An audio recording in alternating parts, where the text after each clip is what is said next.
Hello, so apparently I'm here to tell you my top 10 games of modern games. I say that because I absolutely hate doing this because first of all, if we say top 10 games of all time, that means the game has to have lasted the test of time and my list becomes very uninteresting because basically it would consist of Bridge, which is my number one game of all time, chess, Scrabble, and games that have been around for ages. So it becomes much less interesting. We're going to get. I think we're planning on doing a series on how we got into gaming at some point, and we'll talk more about that then. But as far as modern games, and I think the intent is each year we're going to change this, but we're going to do it based upon games from that year. So this list is all encompassing of all time of games in modern history and I've even cheated on that a bit. So we'll go through it. So for me, number 10 would be Trajan. That's a real interesting game because it has a lot of neat mechanics, and I think some of the others there was a lot, you saw a theme between games that they had on their list. For me, it's very eclectic. So Trajan is one where you have basically a Mancala style board that you use to take action. So you have different colored, not really meeples, they're more like cylinders that you move around, and whatever action you stop upon when you drop off one each on each of the discs will trigger the action that you get to take. And there's a lot of ways to score in the game. And that is a common theme for me, and I like lots of scoring. I've mentioned it many times, point salad games do appeal to me. Number 9, Galaxy Trucker. This one I like because it is different. It is very unique. You start the game out building a spaceship, and you use components, and it's a real-time grab free-for-all, similar to what we found with Pendulum, but better. So you basically grab tiles and create your spacecraft, not knowing what your spacecraft is necessarily going to be facing in the second half of the turn. And then after everyone's finished their ship or the time has run out, then you get to fly your ship and you go on your mission, and there's cards that come up and you play the cards, and it determines whether you successfully, you can potentially get deliveries that you pick up, or you could have thieves strike your ship, or you could have an asteroid destroy your ship, or you could get attacked by pirates and have pieces of your ship fly off. So the total chaos of you're building your ship, not knowing what it's necessarily going to face, and seeing it fall apart is a lot of fun. Number 8, this is Imperial Settlers. This is one I don't get to the table nearly enough. It's a pure engine building game. Take cards. You have different. Each person has a different race or of conquerors, or different types like Romans or Atlanteans, or a whole slew of different nations that you are then using unique cards for, and then there's also a common pool of cards to get resources, and you get the cards you need to build the resources you need to keep furthering your engine.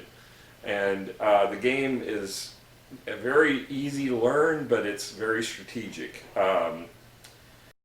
Next up, number 7 is Mysterium. This is a great entry-level party game. I like a lot of those kind of games, as my son does. And this one is very unique because it's also a mystery type game, which I love mysteries. So Mysterium is, you basically have one person who represents a victim of a murder and is a ghost who is trying to communicate about the murder to the various players at this seance who represent mediums at this seance. And they're all trying to solve the crime. So you all play together. So I don't typically like co-op games, but this one is unique and fun. So here you're trying to communicate, but you cannot speak as a ghost. You can only share imagery that is very cryptic. If you've seen Dixit or the cards associated with that game, it's the same kind of imagery that you use in Mysterium. And it's the same company, that's why. But it's very beautiful, it's very engrossing, it's easy to get new players into it, and it's just a lot of fun.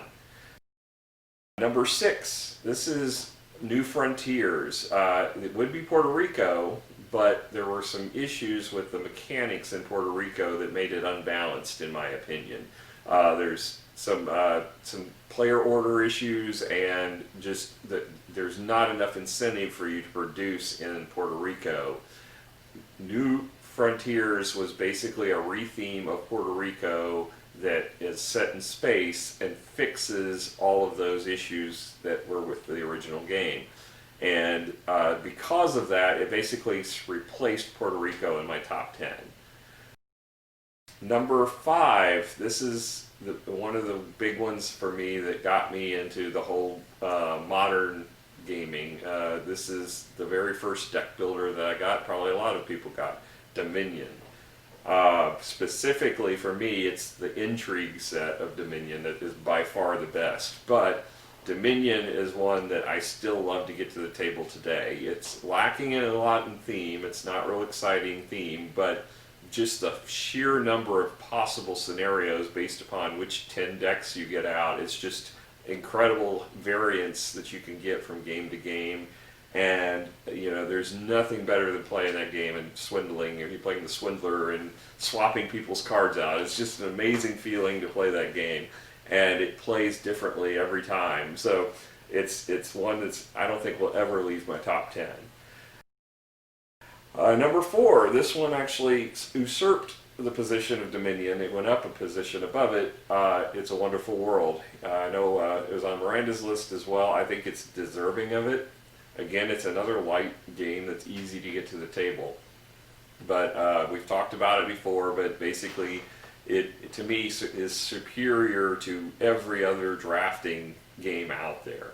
And mainly because it combines the drafting with the engine building and the victory point salad elements that you get, and it combines all that in such an elegant package, and it's a lot of fun as far as the theme goes. So I really think that is it. You know, it shot up the list quickly, and I don't see it ever going down. It's just that fun. Number 3, this is Terraforming Mars. This is one, again, it was on Miranda's list as well. Terraforming Mars is just it is a joy to play. I mean, it was so well made as far as the gameplay, not the pieces, but the gameplay is amazing. And it has everything in it that I like to see, as far as you can play it multiple ways, and different ways strategies can win. You don't have one set path to victory. You could be board heavy and playing lots of plants. You can be board heavy and play lots of cities. You can play your cards and try to build sets of the cards. And there's so many ways to get victory points in that game, and yet it takes 3 to 4 hours for us to play it. I know a lot of people can play it faster, but for us, we typically end up spending a lot of time building decks out or cards out, and as a result, it takes a long time. Number 2 is probably no surprise to anyone, because this one has been talked about numerous times as we've gone through. Battlestar Galactica. It absolutely is my favorite of the modern games, and it really isn't. There's nothing like it as far as the feeling of playing. It's a game where you're going to talk about it over and over after you finish. I still remember, I think, every session I've ever played, something unique that's happened that we still talk about. Who did this, who sabotaged that, and it's just fun to spend that time reminiscing over all these old games. And you don't get that feeling from any other game out there. There's no other game that even compares. Number 1, this one has got to be on my list because it's what got me into gaming, and it's kind of a cheat, as I've said, because it's actually 5 games, not 1. This is the Games Master series from Milton Bradley. It was what lured me into gaming, at least the hardcore gaming. I played games before it, but I really got sold whenever I sat down to play Fortress America for the first time, Axis and Allies. I almost struck it from the list because it's not really modern, but they're still releasing Axis and Allies, so I think it's fair game. And they released Fortress America recently, and I believe Conquest of the Empire has been re-released recently too. So 3 of the 5 are still being released, darn it, so it's fair game to include it. But in particular, Fortress America, Axis and Allies, and Conquest of the Empire. I had all three of those growing up in my early teens, and I played them every weekend with my friends Kevin and Chris. And I still love those games above anything else. Even Battlestar. I would rather play that series of games over Battlestar any day. That now, I say any day. My choice of games is going to vary from time to time, which is why I also hate this top 10 list, because anything on this list could get overridden based upon mood on a given day. There's so many close contenders that are just really great games that should have been on this list too. And so, but going back to the Games Master series, you can't go wrong. If you like any kind of dudes on a map game, that series is by far the best I've ever experienced. There's been lots of I know Twilight Imperium's a huge one that everybody loves, and it has its it has its pros and cons, but to me, I just love the old school Axis and Allies, Fortress America, Conquest of the Empire, Broadsides and Boarding Parties. Shogun. It was renamed Samurai Swords at one point. That series. It's just amazing. So that's my top 10. I know all of us have very differing opinions on these. I think they're all three of us. The top 10. You can't go wrong with anything in those lists. Maybe too many votes. No, I'm just kidding. But anyway, glad you're here. Please hit the subscription or ring the bell or whatever you need to do in order to follow along with us. We'll be here continuing to pump out our opinions, and you can follow along and enjoy them, or trash us or tell us whatever you think. Feel free. You don't like my top 10? Share your top 10. We'd love to see what you like. Might give it a try if I don't even have it, but probably have it and probably excluded it for a reason. All right. Talk to you later. Have a good time. Bye.